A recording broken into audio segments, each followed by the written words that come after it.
जोर से कहिए, और जोर से कहिए, राधा रानी की। भगवान ने हिरण्याक्ष का उद्धार करके पृथ्वी को स्थापित किया। ब्रह्मा जी ने सृष्टि का सृजन करने का निर्णय लिया। ब्रह्मा जी के शरीर के एक भाग से महाराज मनु और दूसरे से मैया शतरूपा का प्रादुर्भाव हुआ। हमारे सबसे पहले माता पिता महाराज मनु और शतरूपा हैं। हम महाराज मनु के संतान हैं, इसलिए मनुष्य कहलाए। महाराज मनु को एक छत्र सम्राट बनाया गया। इनकी 3 पुत्रियां हुई, 2 पुत्र हुए, जिन्हीं से सृष्टि का विस्तार हुआ। सबसे पहले पुत्रियां आकृति, देहूति, प्रसूति, और 2 पुत्र हुए, प्रियव्रत और तानपाद। तो सबसे पहले महाराज मनु के पुत्रियों का वर्णन हुआ, दर्शन करें। आकृति का विवाह रुचि प्रजापति के साथ हुआ।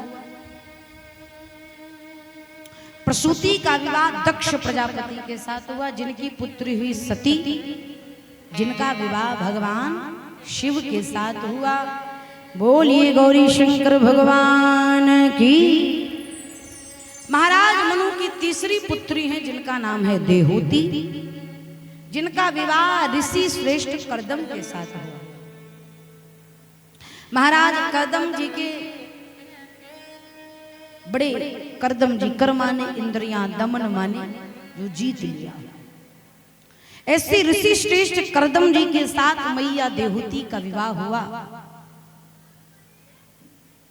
मैया देहूति साधना की प्रतिमूर्त है। जब कोई व्यक्ति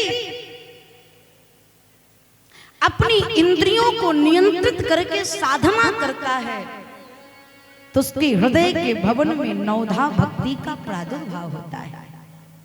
नवधा भक्ति कर्दम जी की 9 कन्या हुई, ये साक्षात नवधा भक्ति है। और बड़ी अद्भुत बात कि अगर भक्ति आ गई तो भगवान को आने में देर लगने वाला नहीं है। बड़े अद्भुत महात्मा कर्दम जी। गुजरात में एक सरोवर है जिसका नाम है बिंदु सरोवर। बिंदु सरोवर में के तट पर भगवान का दर्शन किया। भगवान प्रकट हुए, वरदान मांगो। कर्दम जी के मन में भाव जगा, क्या मांगो? जिसको आप मिल जाए वो और क्या मांगेगा? कुछ तो मांगो। मैंने तुम्हारा विवाह मनु की पुत्री के साथ कर दिया है। तय कर्दम जी ने कहा, ठीक है भगवान, विवाह कर लूंगा, लेकिन शर्त एक है, पुत्र आपको ही बनकर आना पड़ेगा। भगवान ने तथास्तु कहा। देहूति के संग में कर्दम जी का विवाह भया। एक सम्राट की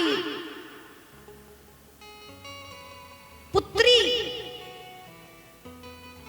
बड़े भैया कहाँ गए? एक अद्भुत श्रोता आ गए हैं, इनको बाहर कर दो। ये बैठे हैं, हाँ, इनको बाहर प्रसादी दिला दो, ले जाकर।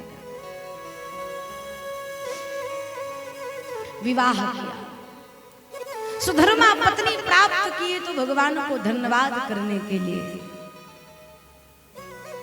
बड़े आनंदित हुए। कर्दम जी सम्राट, देहूति मैया सम्राट की कन्या है, राजा की पुत्री है, लेकिन एक तपस्वी के साथ विवाह किया। क्यों? क्योंकि जीवन में वो जानती हैं साधन और साधना में अंतर है। साधन जितना भी एकत्रित कर ले, साधन यही छूट जाता है, और साधना वहां तक हमारा आपका साथ देता है। इसलिए साधन संपन्न पिता के घर से निकली तो साधना संपन्न पुरुष के साथ विवाह किया। कर्दम जी ने कहा, देवी तुम्हारी जैसी सुयोग्य अर्धांगिनी प्राप्त करके मैं धन्य हुआ, इसके लिए मैं भगवान को धन्यवाद कर दूं। परमात्मा को धन्यवाद कर दूं। धन्यवाद करने के लिए गए, समाधि लग गई। ये कथा बहुत सुंदर सूत्र देती है जीवन जीने के लिए। यहाँ पर जितने श्रोता, मैं बड़ी विनम्रता से प्रार्थना करूं, जीवन में हमारे आपके स्वभाव में कमी है। जो नहीं मिला उसकी शिकायत की लिस्ट पता नहीं कहां कहां दे आते हैं। ये नहीं मिला, ऐसा नहीं हुआ, ये प्राप्त नहीं हुआ, ये करना चाह रहा था नहीं हुआ।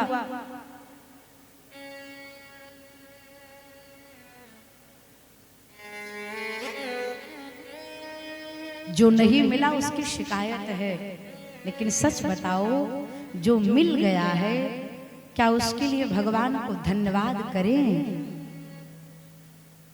क्या भगवान को धन्यवाद बोले कि प्रभु आपकी बड़ी कृपा। लॉटरी का टिकट लिया था, नहीं निकला, दुखी हो गए। अरे दुखी तो हम लोग इतना हो जाते हैं, उसमें हम लोग भी हैं। नई गाड़ी निकलवा कर ले आए, खुश हैं। एजेंसी से गाड़ी निकलवा कर रायपुर ले आए, खुश हैं। और जैसे अपने घर में घुसा रहे थे गाड़ी में, गेट लग गया, स्क्रैच आ गया। दुखी हो गए कि नहीं?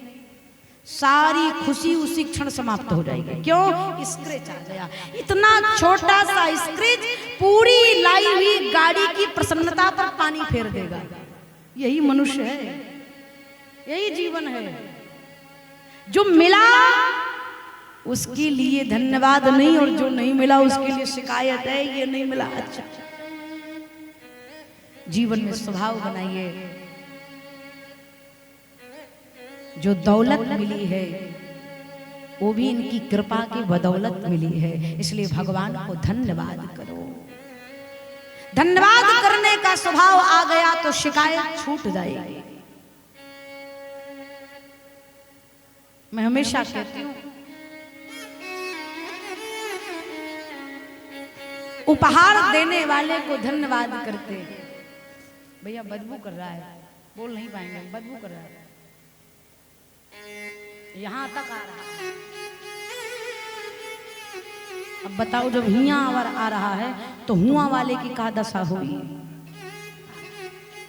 कुछ ज्यादा सुगंधित है ये, इस इत्र को बाहर निकालो।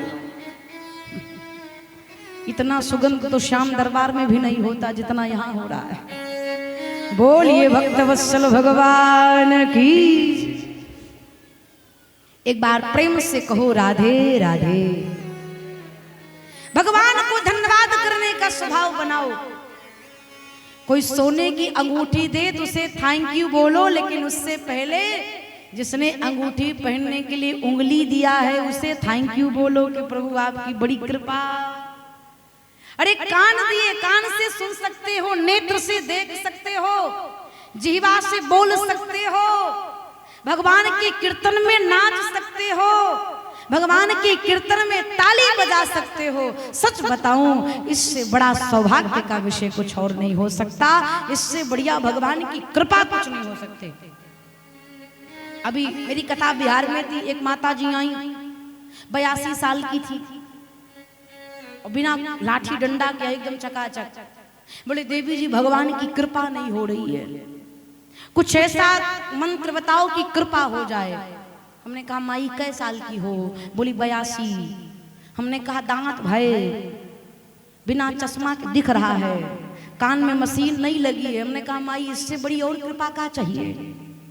82 साल की उम्र में चश्मा नहीं है, मशीन नहीं लगी है, दांत सुरक्षित हैं, बिना लाठी के चल रहे हो चकाचक, तिजोरी की चाबी कमर में खोसे हो, इससे बड़ी कृपा क्या चाहिए? यही भगवान की कृपा है, इससे बड़ी कृपा नहीं हो सकती। मान कर चलो। और हम तो कहते हैं सुबह शाम की 2 रोटी मिल जाए, सर ढकने को छत मिल जाए, यही भगवान की कृपा है। रात को सोए, सुबह फिर उठे, अपने कर्म में लग जाए।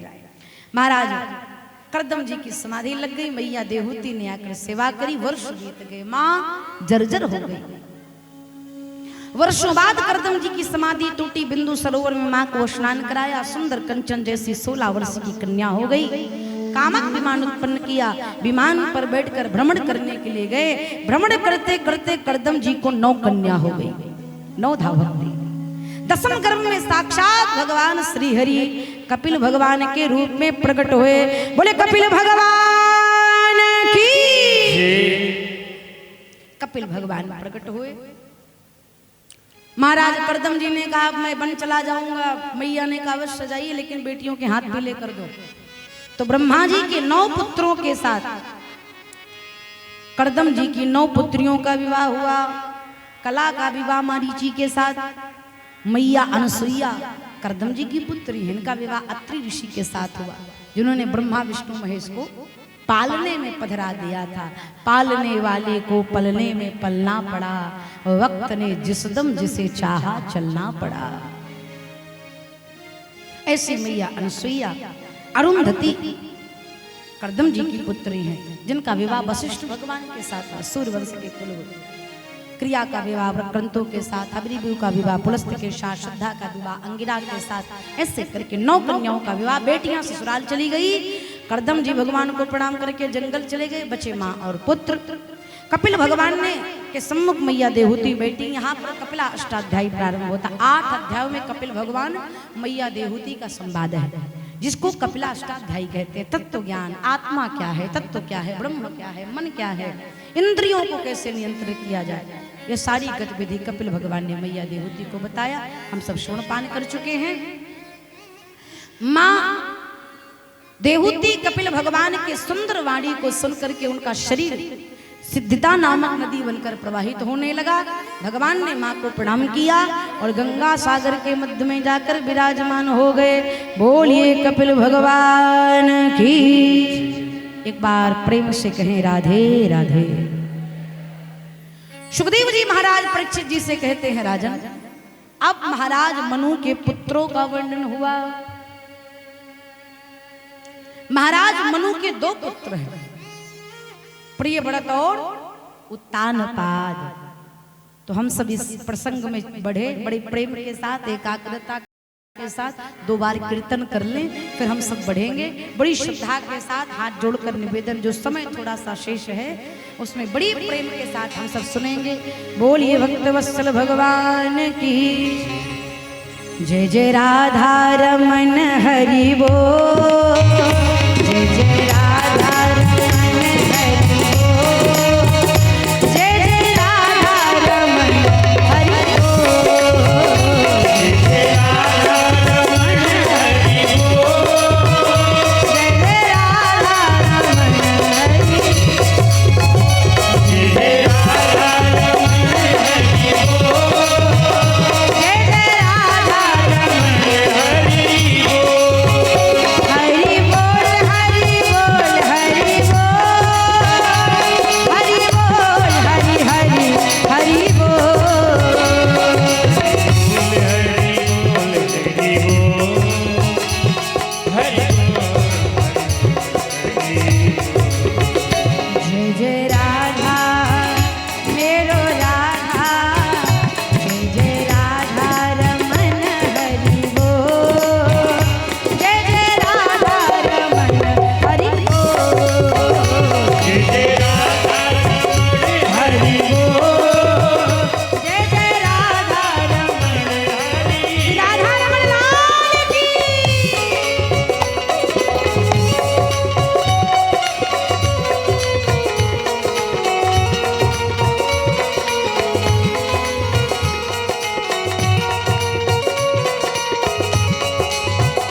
व्यापारी हैं, अच्छे से जानेंगे। 100 ग्राम आवाज और बढ़ाओ अपनी। हरि बोल हरि बोल हरि बोल हरि। इतने को ही 100 ग्राम कहते हैं, तो 250 ग्राम बढ़ाओ फिर। हरि बोल हरि बोल हरि बोल हरि। मान गए, नाप तोल के पक्के व्यक्ति हैं आप लोग। हरि बोल हरि बोल हरि बोल हरि। आहा, जय हो बसना वालों। हरि बोल हरि। जय जय राधा जय जय राधा। ऐसे नहीं, भुजा उठाकर लंबे लंबे और ऊपर। एक बात कहूं, एक हाँ सुन लो। एक मैया फल बेच रही थी, टोकरी लेकर अचानक फिसल कर गिर गई। फिसल कर गिर गई तो एक युवक आया और मैया को उठाया कि मैया उठ जाए। मैया ने आशीर्वाद दे दिया, बेटा जैसे तुमने मुझे उठाया भगवान तुम्हें भी उठाए। लेकिन आप हाथ उठाओ, ठाकुर जी आपको खूब प्रगति पर ले जाएंगे। जिनके हाथ ऊपर वो दुनिया में सुपर। हरि बोल हरि बोल हरि बोल हरि। जय जय राधा जय जय राधा जय जय राधा रमन हरि बोल। जय जय राधा रमन हरि बोल। जय जय राधा रमन हरि बोल। जय जय राधा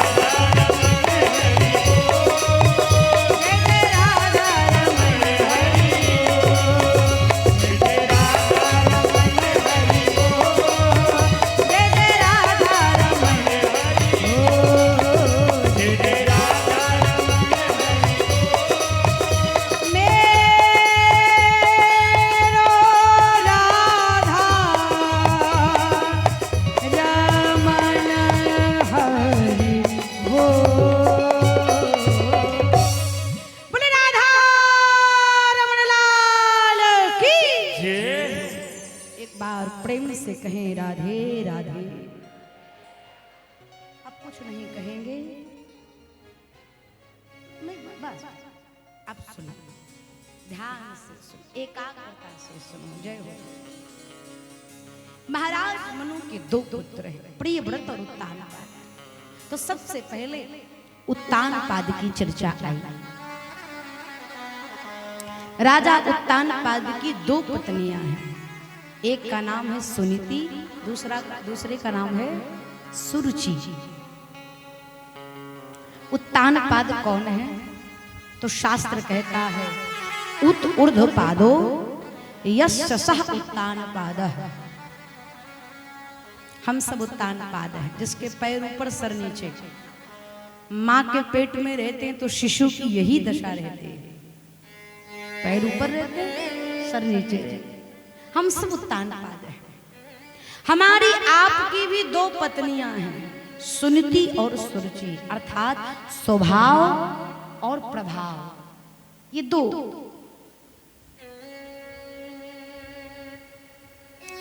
नीति और अनीति, भेद और अभेद।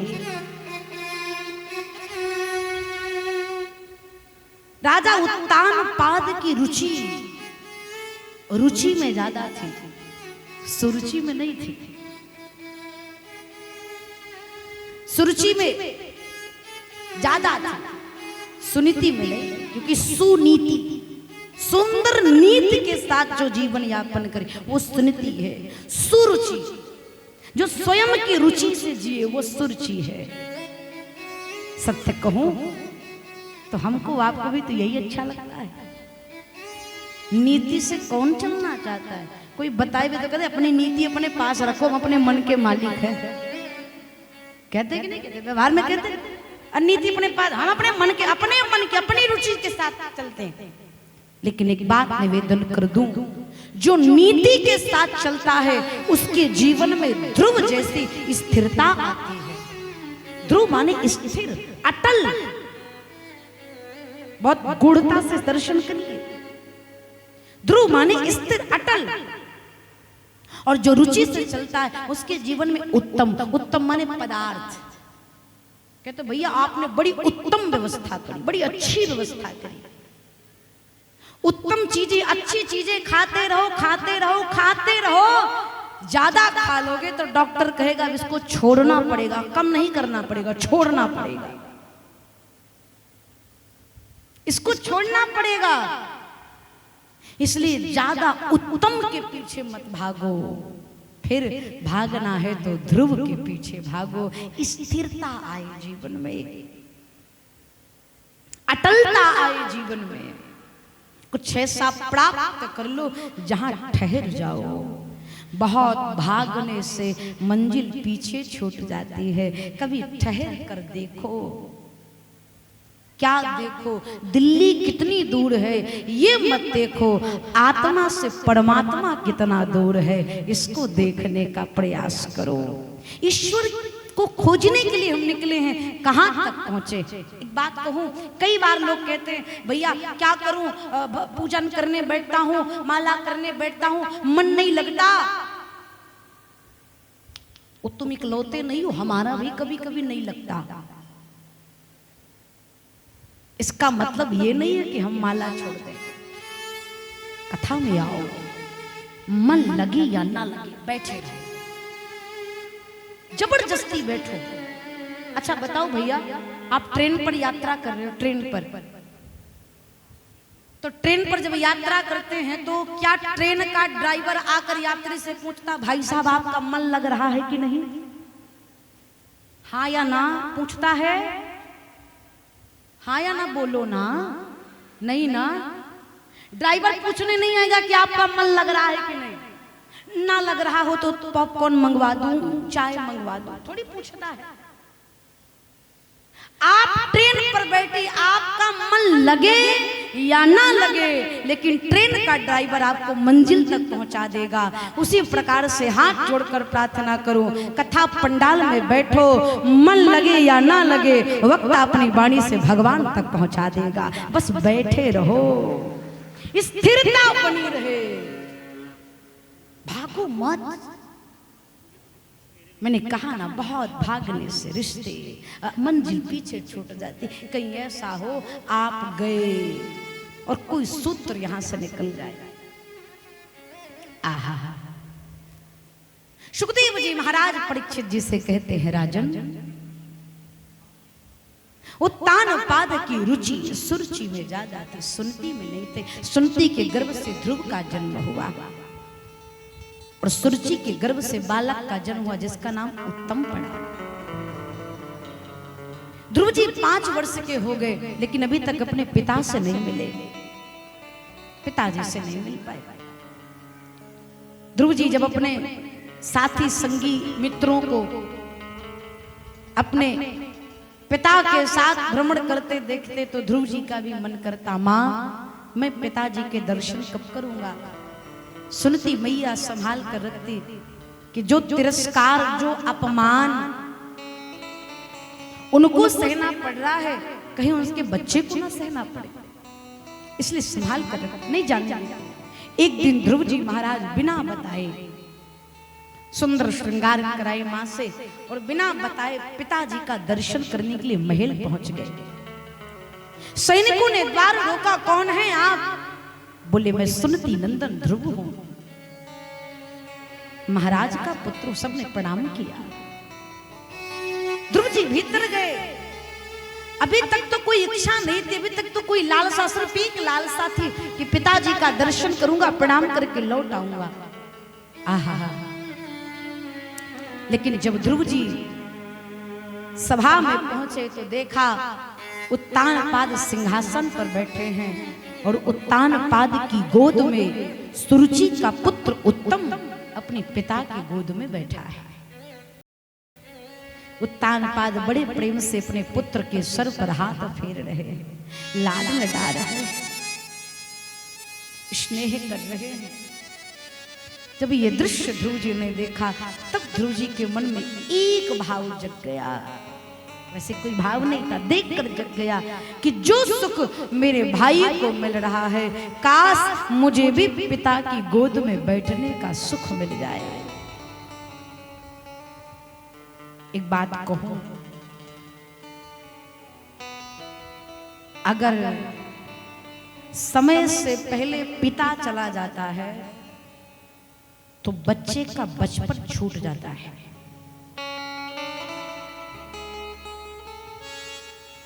फिर घर का सबसे छोटा बेटा भी सबसे बड़ा बन जाता है।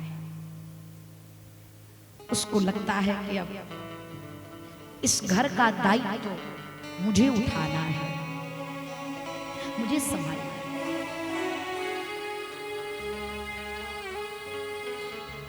पिता की गोद में बैठने की इच्छा ध्रुव जी की भई, पिता की गोद मिल जाए।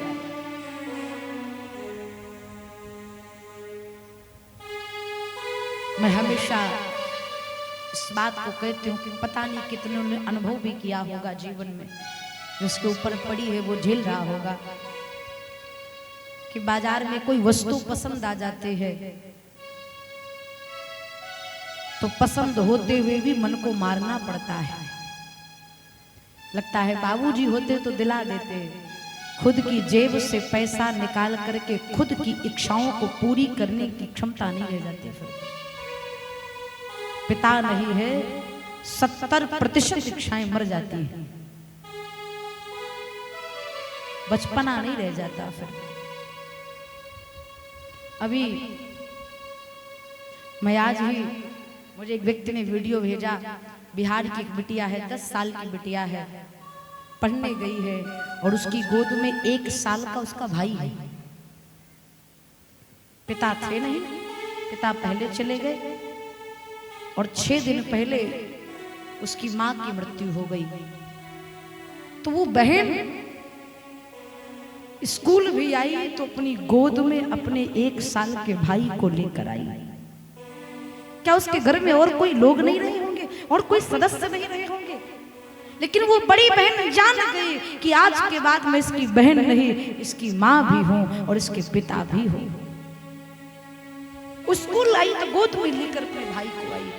मैंने जब वो दृश्य देखा तो मेरा हृदय पीड़ा से भर गया।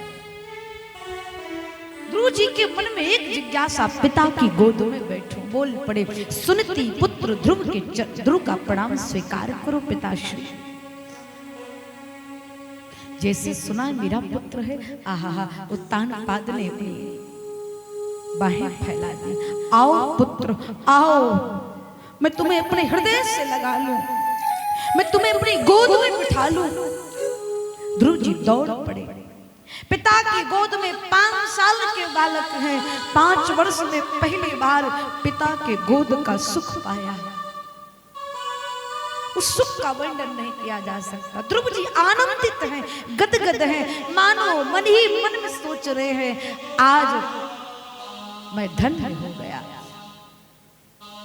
आहा, उसी समय सुरुचि आई। सुरुचि ने देखा ध्रुव महाराज की गोद में बैठे हैं। सुरुचि को लगा आज महाराज की गोद में बैठा है ध्रुव, कल सिंहासन पर बैठेगा, मेरे बच्चे के हिस्से की भी संपत्ति हड़प लेगा। ये महाराज के सिंहासन तक पहुंचे उससे पहले मैं महाराज की गोद से उतार दूंगी।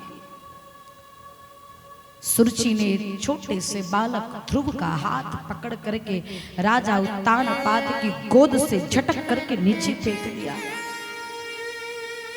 झुंझला कर बोली, तुम महाराज की गोद में बैठने का अधिकारी नहीं है। अबोध बालक 5 वर्ष के ध्रुव ने बड़ी विनम्रता से कहा, छोटी मां, मैं पिताश्री की गोद में क्यों नहीं बैठ सकता, मैं भी तो आपका पुत्र हूं।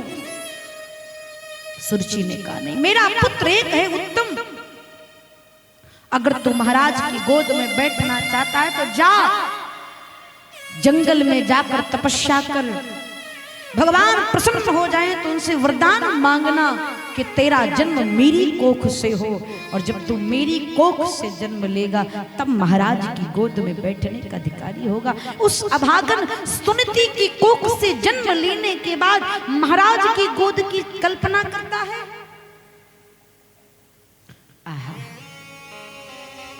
क्षत्रिय बालक थे, अपना अपमान सह गए, लेकिन जब उनकी आंखों के सामने उनकी मां को अभागन कहा गया तो ये बात ध्रुव जी से बर्दाश्त ना हुई। मेरी मां को अभागन कह दिया, लेकिन संस्कार इतने अद्भुत थे, संस्कार इतने अच्छे थे कि मां को पलटकर जवाब नहीं दिया, रोते हुए लौट आए। अब ध्रुव जी जब रोते हुए मां के पास पहुंचे तो इतना रोए हैं कि आंखें लाल हो गई है। सुरची की फटकार सुनकर सुनती मैया ने ध्रुव को गले से लगा लिया। पुत्र क्या बात है, तू क्यों रो रहा है? तू अपने पिताश्री के पास गया था, क्या हुआ? पिताश्री के दर्शन हुए, उनको प्रणाम किया, फूट फूट कर ध्रुव जी रोने लगे। मैया सुनती की छाती फट रही है। यहां कई माएं बैठी हैं, मां अपने बच्चे को डांट दे, फटकार दे, कभी कभी दंडित भी कर दे, चलता है, लेकिन उस मां के सामने उसके बच्चे को कोई तिरछी निगाह से भी घूर कर देखे, ये मां को बर्दाश्त नहीं होता, अच्छा नहीं लगता।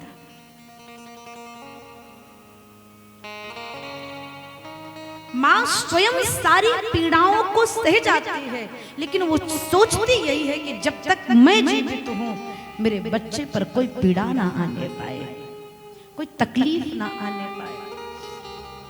यहां तक कि अगर छोटे से बच्चे को बुखार भी आ जाए और डॉक्टर के पास लेकर गई, डॉक्टर कहें आपके बच्चे को इंजेक्शन लगेगा, जब डॉक्टर इंजेक्शन निकालता है तो बच्चा बाद में रोता है, इंजेक्शन देखकर मां पहले रोने लगती है। अब इसको पीड़ा होगी, इसको चुभेगा। मेरे भैया, इस पृथ्वी पर, इस धरती पर परमात्मा से भी श्रेष्ठ कोई है तो हमारी माता पिता है। अगर माता पिता घर में बैठे माता पिता प्रसन्न हैं तो आपको किसी तीर्थ जाने की आवश्यकता नहीं है। संत कहते हैं, हमारे अयोध्या जी के संत कहते हैं कि जिस घर के दरवाजे पर बुजुर्ग बैठा हो और जिस घर के आंगन में बालक खेल रहा हो, वो घर साक्षात वैकुंठ के समान माना जाता है। इसको वैकुंठ मानिए। वाह रे जमाना, आजकल कई परिवार ऐसे हैं, मैं तो जिनके घर में हूं, भगवान की बड़ी कृपा है, उनके घर में मैया के 3 पुत्र हैं और एकदम आज्ञाकारी, बहुत अच्छा सौभाग्य है। हर बच्चा ये कहता है कि हर जन्म में मुझे ये माता पिता मिले, लेकिन बच्चे का जन्म तब सार्थक होता है जब माता पिता कहें मुझे हर जन्म में ऐसा ही बेटा मिले, तब समझो जीवन धन्य हो गया। बाकी कली का प्रभाव संबंधों पर भी पड़ रहा है।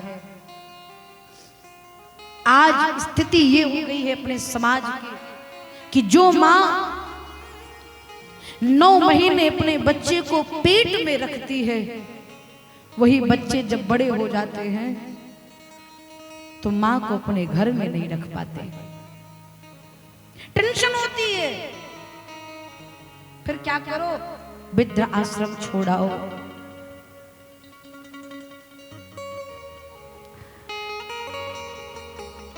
बीते, यद्यप मैं कथा के बाद जो भी सेवा होती हूँ मैं कभी साझा नहीं करती हूँ किसी से, लेकिन एक प्रार्थना करूं। अभी बीते वर्ष में एक वृद्ध आश्रम में मैया मैं गई थी माताओं से मिलने के लिए, उनके साथ बैठने के लिए, कुछ सेवा करने के लिए।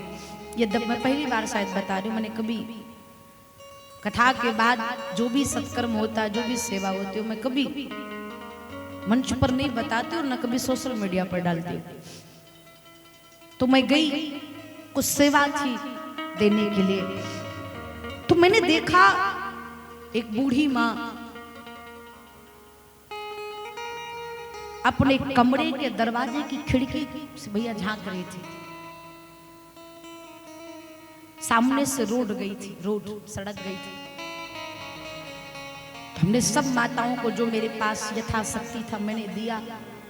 देखा तो वो माता जी खिड़की पकड़ी, एक टक टक खिड़की के बाहर झांक रही है। तो मैंने पूछा एक माता जी से, हमने कहा माता जी वो मैया वहां क्यों खड़ी है खिड़की के पास, कुछ कष्ट है क्या? बोले नहीं। फिर क्यों खड़ी हैं? बोले क्योंकि इसी रास्ते से इसी समय उनका पोता विद्यालय से घर जाता है, उसी को देखने के लिए खड़ी है। जिस मां को घर से निकाल दिया गया, कोई पूछ नहीं रहा है, ना भोजन के लिए, ना दवाई के लिए, ना कपड़े के लिए, इतना तिरस्कार सहने के बाद भी उस मां का मोह परिवार से नहीं छूटा, पोते से नहीं छूटा।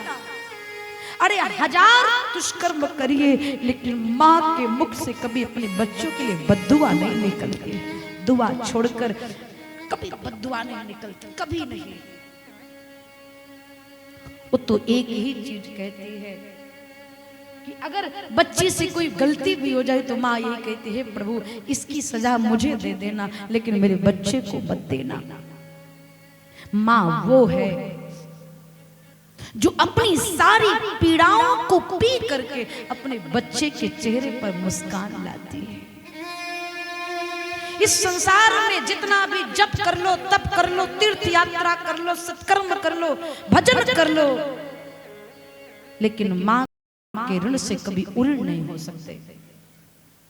काशी में एक मंदिर है भगवान शंकर का, भैया एक राजा ने उस मंदिर का निर्माण कराया, शिव जी की स्थापना करवाई और कहा ये मंदिर मैं इसलिए नहीं बना रहा हूं कि मुझे सत्कर्म करना है, इस मंदिर का निर्माण इसलिए कर रहा हूं क्योंकि मुझे मां के दूध के कर्ज से उऋण होना है। और आपको निवेदन करूं, प्रत्यक्ष प्रमाण है इसका, जैसे ये कहा कि मुझे मां के दूध के कर्ज से उऋण होना है, वो मंदिर झुक गया, झुका है। आप काशी कभी जाइएगा तो दर्शन, वो झुका हुआ है। मानो भगवान शंकर भी कहना चाहते हैं मां के कर्ज से तो मैं भी उऋण नहीं हूं, तू क्या सोच कर बैठा है।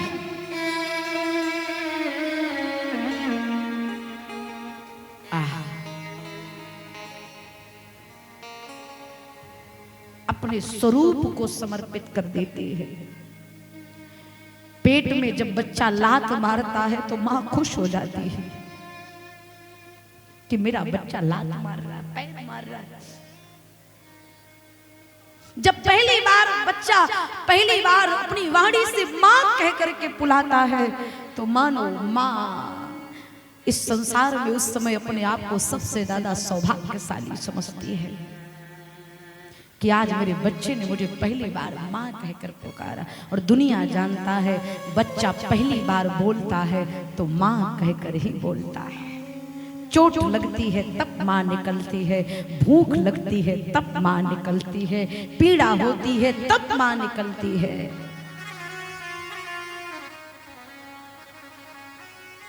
मां वो है जो दुख सहती है, दर्द सहती है, मजदूरी करती है, मेहनत करती है, अपने बच्चे के पेट को भरती है। भले आधा पेट खाए। कई बार तो मैंने देखा है अपनी आंखों से, जब कोई माँ किसी के घर में झाड़ू पोछा बर्तन करती है और मालिक के यहाँ से कुछ खाने को मिलता है तो उसे भी छुपाकर आंचल में बांध लेती है कि मुझसे ज्यादा मेरे बच्चे की आवश्यकता है। उसको खाकर सुख नहीं मिलता जितना सुख अपने बच्चे को खिलाकर पाती है। अगर आधी रात को भी बच्चा कह दे भूख लगी है तो माँ उठ जाती है। इसलिए मेरे भैया, पूरा हिसाब तो करने बैठेंगे तो जन्म बीत जाएगा, लेकिन बस मैं एक ही प्रार्थना करूंगी कि जो माता पिता आपको उंगली पकड़कर चलना सिखाए हैं, बस एक काम करो, बुढ़ापे में उनका हाथ पकड़ करके उनका बुढ़ापा संवार दो। बस यही पूजा है, यही साधना है, यही भक्ति है।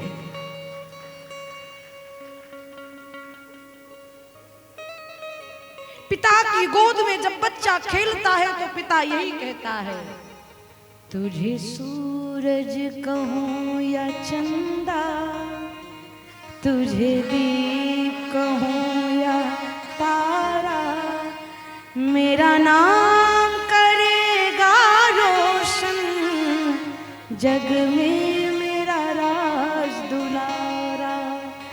तुझे सूरज कहूं या चंदा, तुझे दीप कहूं या तारा, मेरा नाम करेगा रोशन, जग में मेरा राज दुलारा।